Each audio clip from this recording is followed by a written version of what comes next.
দেয়, দৃষ্টি প্রতিরোধ করে, সেটা কি? হিজাব। যেমন আল্লাহ তাআলা অন্য জায়গায় বলছেন, কি বলছেন? ওয়াইযা সাআলতুমুহুন্না মাতাআন,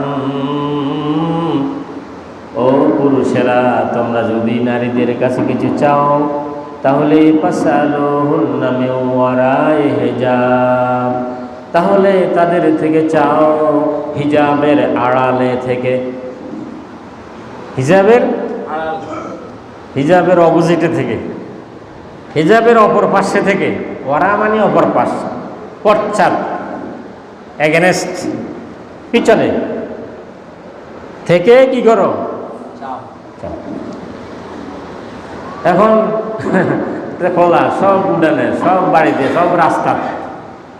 সব রাস্তা বিকেলবেলা হইলে দেখা যায় মহিলা সব রাস্তায় চলাফেরা করে, রাস্তায় কাজকাম করে, রাস্তায় বসে দাঁড়ায় দাঁড়ায় গল্প করে, আলাপ করে, এতের কথা হেতের কাছে কয়, হেতের কথা এতের কাছে কয়, ঠিক কিনা?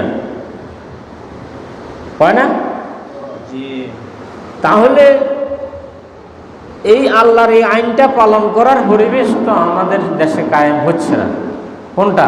যে তোমরা নারীদের কাছে তোমাদের প্রয়োজনীয় কিছু চাইলে তাহলে তোমরা পর্দার আড়াল থেকে চাইও। এরা যদি আমাদের সামনেই থাকে ওপেনলি, ডোন্ট মাইন্ড, অবাধ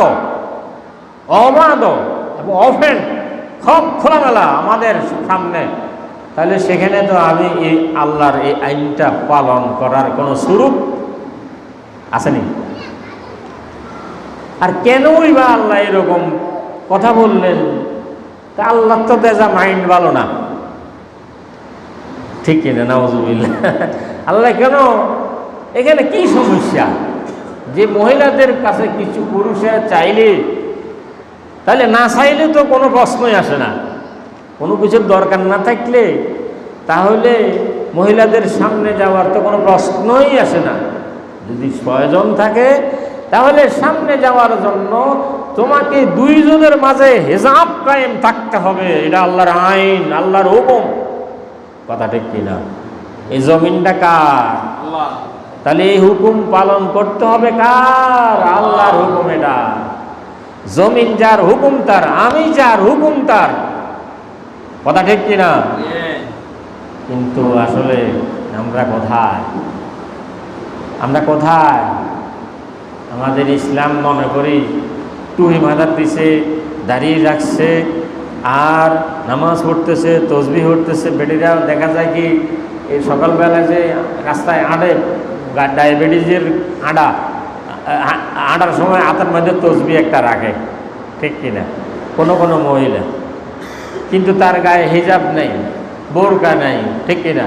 কিন্তু সে তসবিহ হাতলে হাঁটে। এটা কি বুঝাইতেছে? সে আল্লাহর ইবাদত করতেছে, কথা ঠিক কিনা?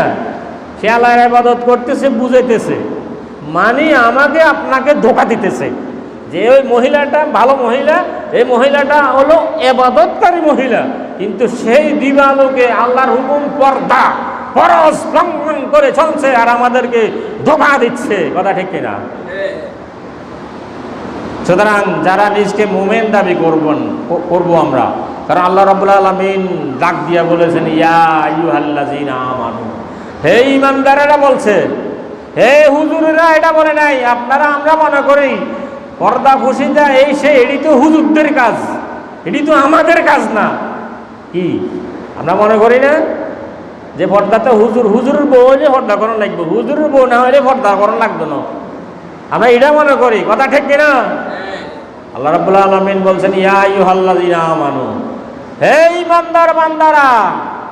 এই ঈমানদার বান্দার ভিতরে হুজুর হক, মাস্টার হক, এরপরে হাজি হক, গাজী হক, পীর হক, মুরিদ হক, শিক্ষক হক, ছাত্র হক, সবে সমান, কথা ঠিক কিনা? তাহলে আপনারা হুজুরদেরকে কেন টর্চার করছেন? দেখ সাথে আরো অনেকে কয় আগে দি হুজুরের ঘরে দোজকে হেলাইব, এটা কয়। কি কয়?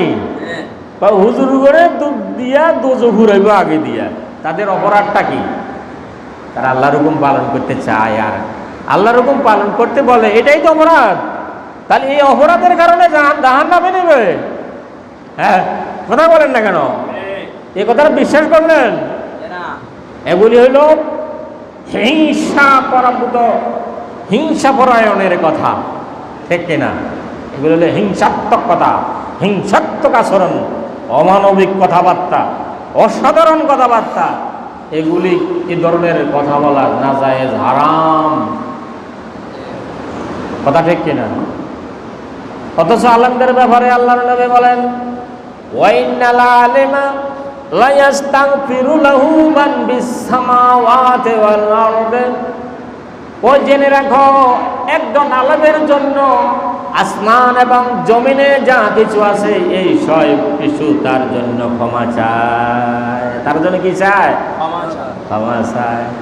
অন্য হাদিসে আছে, ইন্নাল্লাহা ওয়া মালাইকাতাহু ওয়া আহলুস সামাওয়াতি ওয়াল আরদি ওয়ান নামলাতে হাত্তান নামলাতে ওয়া হাত্তাল হুতি লা ইউসাল্লুনা আলা মুআল্লিমিন নাসিল খায়রা। আল্লাহ রাব্বুল আলামিন এবং তার ফেরেশতারা এবং আসমানবাসীরা, জমিনবাসীরা, এমনকি গর্তের ভিতরে পিঁপড়া, পানের ভিতরে মাছ, লা ইউসাল্লুনা, তারা সবাই দোয়া করে, আলা মুআল্লিমিন নাসিল খায়রা, যারা মানুষকে ভালো শিক্ষা দেয়। তার মানে কোরআন সুন্নাহ, যারা মানুষকে কোরআন এবং সুন্নাহ শিক্ষা